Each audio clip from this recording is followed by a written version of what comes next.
Hello and welcome to another Matchday Live as Oxford United take on Accrington Stanley. I'm joined by Kath. Hello, Kath. And we are talking about the starting lineup. In fact, the bench as well. Let's talk about everyone. So changing the back four with Sam Long coming in for Anthony Ford. And then the other change in the starting lineup is Elliot Lee, obviously with Sykes' suspension. So that's sort of a forced change. Good to see Longy back. Yeah, absolutely. I think he would have been desperate to play. I mean, obviously, growing up as a Sunderland fan as well, would have been desperate to play and obviously couldn't due to an ear infection. But yeah, fantastic to see him back today. How that plays out, whether he plays on the left or the right, we'll see. Obviously, with Hansen having played both of them in the past few weeks as well. But yeah, fantastic to have him back in the lineup and starting to get those players back fit again. And obviously, Longy, we've talked about before on this about what he's added to his game going forward. And that'll be huge for us today. Yeah, talking about players coming back fit, Brandon Barker needed first team action. He's sort of got better week on week. Elliot Lee will hit that. James Henry's getting fitter. This with the run-in is going to be absolutely huge, isn't it? Yeah, and I think Sykes' suspension's almost, with Lee coming back fit, has almost helped the gaffer a bit, because that's a tough decision. You know, Lee was just hitting form before his injury. Sykes has been playing brilliantly in the last couple of weeks, and now, due to that suspension, it's Elliot Lee's turn to force his case to, you've got that shirt, don't lose it.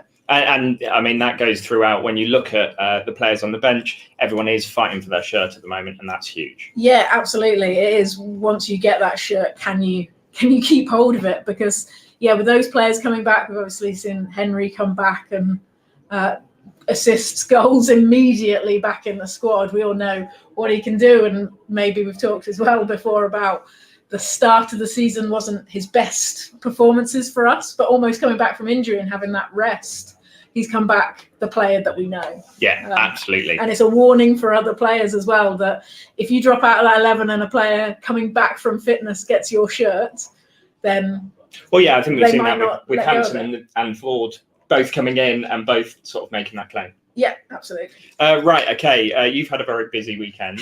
Obviously, it was Women's FA Cup Day yesterday. Let's have a look at those highlights.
You're getting used to live technology, aren't you? Right. So you've obviously joined us, Liam Gilbert, for anyone who didn't know, as the first team manager of the women's team.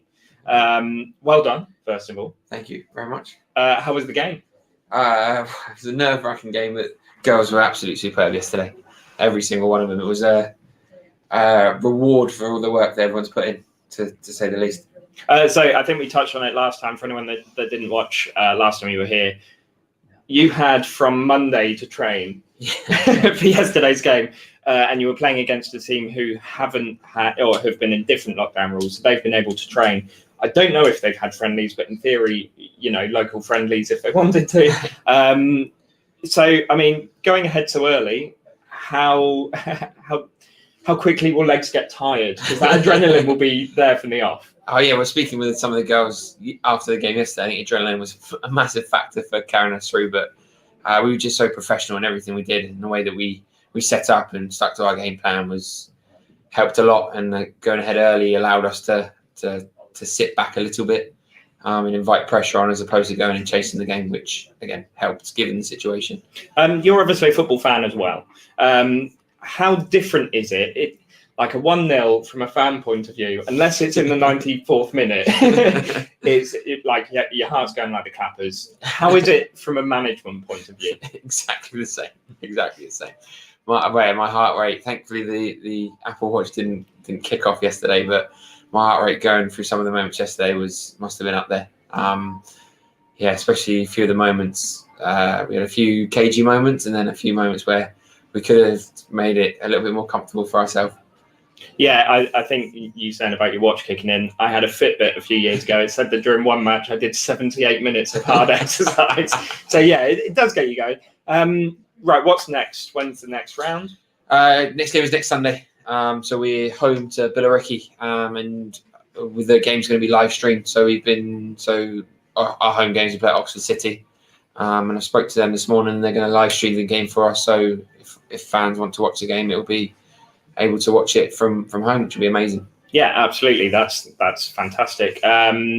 What do you do now? Obviously, a few days rest, I would have thought, and then do you just go back to the training you were doing pre-lockdown? I think so. I think we'll do what we normally do. We'll allow the girls some recovery. Like I can imagine, there's some very sore legs yesterday, especially with all the work they put in. And then we'll just go about our normal routine. We'll break down what we think Billericay are like, and then we'll put together how we plan to break them down and try and get the victory. How exactly do you scout another team? Obviously, in sort of men's football, the higher up you go, the easier it is to access footage. It must be quite difficult to, obviously you're live streaming the next game, so that's good. But it must be difficult. Do you send a scout to a previous game, or how do you normally do things? So sometimes we get people that can go and watch games for us, but given everything that's going on, so I think Billericay's game yesterday was live streamed, so we'll be able to watch that. But outside of that, it might be asking a few people that we know any information they have. But yes, given the situation and everything going on at the minute, that's about the best we could do, I expect. They're also a club that have put a lot into building their club from the foundations in the last few years. So it should be a good game. Yeah, it should be a very good game. From what I know of the club, they're a very well-run club. Got some very good players. I think they've signed some players that we've played against. Well, they've been in our league, so they're not going to be anything to underestimate. I expect a very challenging game. They knocked off. They beat a very good Ipswich team yesterday, who've lost, I think, one game in the last 2 years. So we can't underestimate them at all. We need to make sure we're fully prepared because it will be a tough game. Excellent. Well, hopefully you'll be back next time talking about that win. Thanks very much for joining. Right, today's game is against Accrington Stanley. Let's have a look at what happened in 2015.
was a good season, wasn't it? Absolutely loved that kit as well. Everything about it. Oh, memories flooding back. What a team. Yeah. What a team for League Two. Definitely the best team in League Two. Yeah, I reckon ever. Anyway, match sponsors today. Yep, our match sponsors today are a familiar face this season, Bicester Hotel Golf and Spa. Their last game, what they sponsored, was right in the middle of lockdown. So it was one of those that they're great to promote themselves and the fact that they're supporting the club, which is great. But it was like no one can go and use that facility. Whereas now the golf opened last week. Their outdoor facilities, they've got a lake for sort of kayaking and that sort of thing outside, have opened already. And the gym and the spa are due to open on Monday. So great offer to our fans at the moment if they sign up as a membership at Bicester Hotel Golf and Spa.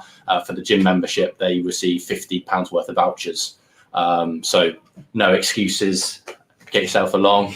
And you won't see me there. It's not enough to tempt me in. Right, okay. They've obviously done a fair few things this season with the club. I've seen more and more flags go up behind the goal and along that east stand. Are there still spaces available for that sort of thing? Yeah, still. Obviously, this is getting towards the end of this season now for home games. Hopefully, sort of a playoff campaign after that we'll be looking at doing things as well. But yeah, there's still spaces to do bits and pieces. Still some match sponsorships available. But obviously, the conversations that we're having with businesses now are, what can we do to maybe test the water between now and the end of the season, and then really looking at next season as a focus to promote that brand. Hopefully fans coming back into the stadium as well, which as we all know makes a massive difference. Still pick man of the match. Still have that conversation. Some games are easier than others, as you know, to come up with who should be man of the match. I think some games are really straightforward. Someone scored a couple of goals or whatever, but the fact that we're still able to watch the game, everyone's got their opinion on man of the match, and it creates a bit of a conversation, even if it's someone that we think, hang on a minute, that's the wrong choice. Not that any of us. Well, even last time Sky gave it to Matty Taylor, I think James Henry was the right choice. Yeah, it's a funny one. I think Smiths and Bletch who chose that, and they had, at half time they spoke and 3 or 4 great performances. And yes, some people, just how one person sees the game isn't how everyone sees the game. But Sky are a bit lazy, aren't they, with their selections? They often give it to they can be. Right, OUFC picks. That's the other thing to talk to you about. You're not allowed to do it. But... Not allowed to do it, but we're seeing more and more people, fans again, supporting the club because I think I mentioned previously, every time a fan downloads the app and plays the game, the club receives some money from that. So it's been real. I think it's gone above and beyond what we spoke to Low Six, who are the company that run it at the start of the season, and our sort of estimates about how many fans would take part have been blown away. So, thank you to the supporters for getting behind it. It's a real fun way of engaging with the game. Might have seen Joey Beecham did his picks for the Sunderland game. Unfortunately, I think he was quite a way off. He was quite optimistic. Won't ask him again. Yeah, exactly. I think it was Beecham, and I think pretty much everyone did beat Beecham. But obviously, it's been a great way for fans to engage with the app, and that they've done so in great numbers. So it's been really good for the club. At this stage, obviously, you've got the rest of the season in terms of sponsorship, all of that to go through, but. Can't wait to get fans back. Can't wait to get fans back. Obviously, it'd be a big summer because there'll be lots of events that will be going on. Obviously, the Euros, you've got the playoffs and bits and pieces as well. So whether fans will be back into some capacity for that, we're looking at. Obviously, will be dictated to by the EFL and by government legislation. It's just keep your fingers crossed and hope for the best, because when you come into when you're coming into the ground, it's just not quite the same buzz. We've spoken about it before.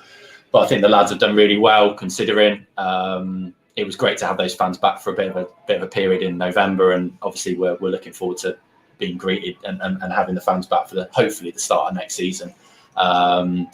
But we'll have to wait and see. And are there boxes available for next season? There will be boxes available for next season. Obviously, it's been great that the conversations we had sort of in the summer were everyone that had a box for the previous season wanted to have a box for this season, and there's a few more people that were interested. So we've got a massive amount of space in terms of actually how many physical boxes we have. We've got 30 boxes here, which most Championship and some Premier League clubs don't have. So although we've done 22, 23 seasonal, we will have some space for people that want the box for the season, and people that might be celebrating being able to come back to football, or an anniversary, or birthday, or whatever. Promotion. Exactly. But we will have boxes available. So yeah, give me and Rosie a shout. Fixtures come out in June for next season, so be a case of picking a game and coming along. And it's a different way of watching a game, but a really fun way, and great to spend it with family and friends. And how can people get in contact? Simply by emailing myself and Rosie at commercial@oufc.co.uk.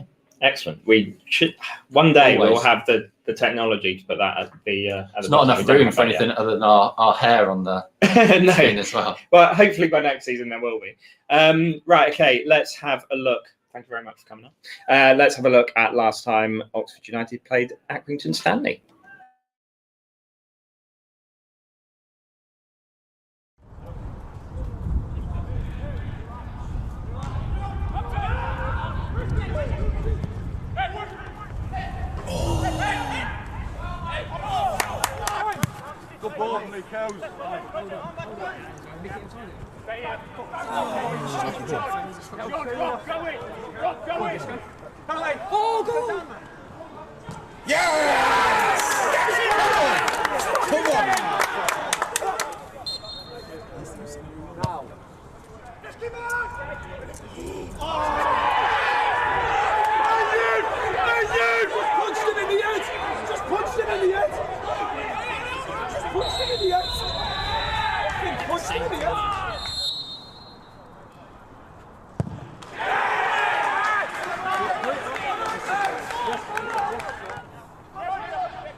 Yeah, it's a red.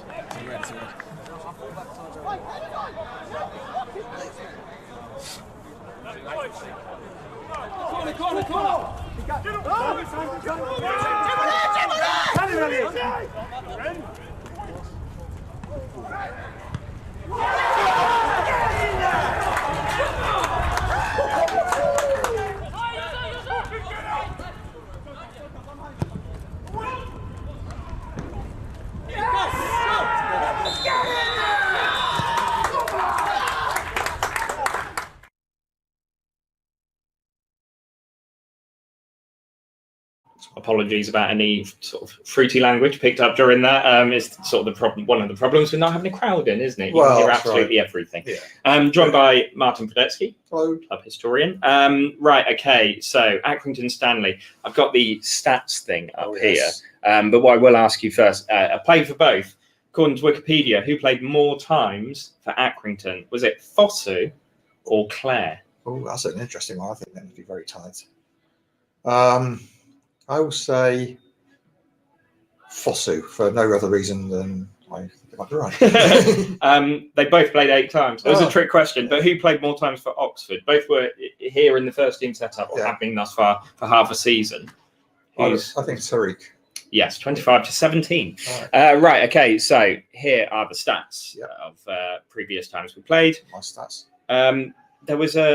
We had the sort of Fleetwood thing for a while with Accrington, didn't we? Where we hadn't lost to them for ages. Yeah, that's right. I remember the first 2 games we played against them were both goalless draws, which after coming that close to playing each other sort of for many years beforehand, we thought was a bit of an anticlimax. But then obviously, we did for a long time have the upper hand on them.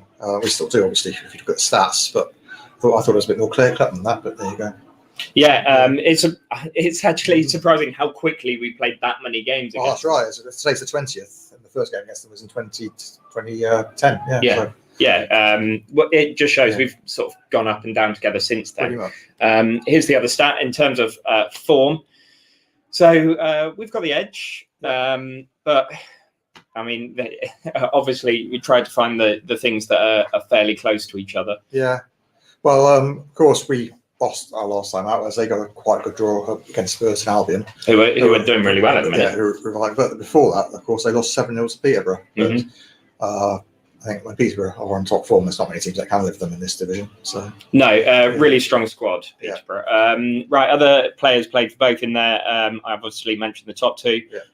John's there, John Dernan, and Phil Edwards. Phil Edwards played for them for forever. I'm surprised he got any. There we go. Let's go back to that.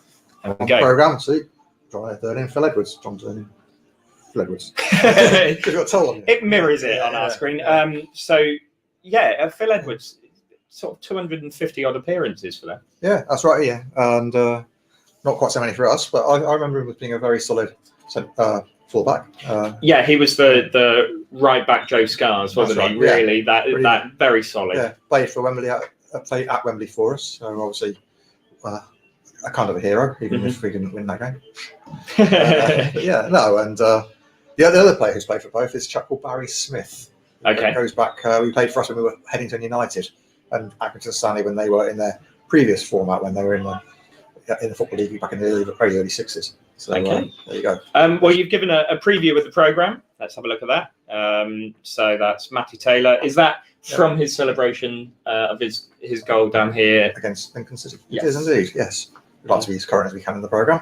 Excellent. Of course, I have to go to press before Easter, so it doesn't have any Sunderland information in it, which may be a good thing. But yeah, so still got a few of these left, and not quite as big a seller as the Lincoln one and the Doncaster one before that. But if you want one of these, cost you £3, really your English pounds. Available from programme@oufc.co.uk.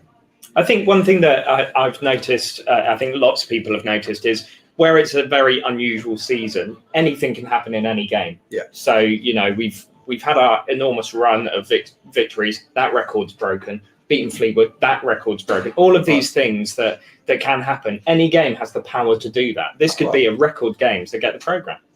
Quite right. We get the programme just in case it's going to be a record game. Yeah. Or in case it sells out, and then you'll be one of the few people, because we don't do huge print runs at the moment. We have fans in the ground. So if you want a little piece of your Arsenal United history, one day will be worth millions. Well, it might. Inflation and all of that. Yeah, I'm not sure what currency we're talking, but yeah. Excellent. Well, thank you very much for joining. Sorry to cut you off so short. No, that's all right. I've got to get back and crowbar people in. Do some tweeting. You've got to get ready for the Twitter. Right, okay, let's have a look at iFollow. Follow in your heart, in spirit, in soul. You make every tackle, score every goal. You're part of it, wherever you are in the world. From the first minute until the last kick. Victories, heartbreaks, you're part of the fabric, the passion, devotion, supercharging emotion. For you, there is only one, abiding loyalty, togetherness that is second to none. Follow every kick, every tackle, every goal. With access to live stream games and matchday commentary, with coverage spanning the globe. Behind the scene content, newsletters and match highlights. There's no better way for you to get closer to your club. And with iFollow sales supporting them, no better way to show your love. When you can't be there with iFollow.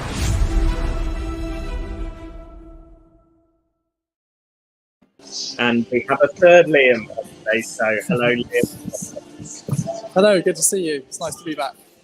And you, how is it out there other than really cold, even though it looks like summer? Yeah, it's really cold out of the sun, but in the sun it's absolutely lovely. So yeah, another challenging set of conditions today. It's quite blustery as well, as I'm sure you can see the flags behind me. But yeah, it's looking nice out here today. Are you in sort of shooting area? Because I heard a ball hit a chair. How close was it to you? I think that was more the goalkeepers than shooting, to be honest. So yeah, I'll blame that one on Wayne Brown. But yeah, I'm keeping well out of the way again today, which I think is sensible. Yeah, absolutely. What's the atmosphere like down there? Everyone seeming quite confident? Yeah, I think so. I think it's almost Friday's game. I think the the boys played particularly well, even though the result didn't go our way in the end. So they'll be looking to put that right. I think if they play as well as they did on Friday, then a result will happen today. Yeah, well, fingers crossed. I think one of the things that's really been noticeable in the last sort of few years is how close-knit everyone is, and that helps support and sort of bounce back. They sort of kangaroo their way back into the next game. Yes, it's a really, really tight-knit squad, and they all fight for each other. And I think, after a result like that, they'll all be wanting to help each other put it right, really. It's been a strange season in terms of, they can't bond in the normal ways that they would normally do, but it still is a very tight-knit squad. And I think that's what Carl does best, is getting those players to fight for each other and fight for the badge as well. Absolutely. Thank you very much for joining. I'm going to let you go and grab a hot drink before kickoff. So thanks very much. You're going to be off filming the moments you missed. Is that right? Yeah, that's correct. Yeah, just off set up goal cam and film moments you missed. So yeah, all the best. Excellent. Thanks very much. Right. Okay. So Chris Williams is getting ready to start writing the match report. I will be on Instagram, so do keep up on that. Make sure you get your iFollow pass, and then you'll be able to watch the game live as you listen to Radio Oxford commentary. In the meantime, thanks very much for watching, and goodbye.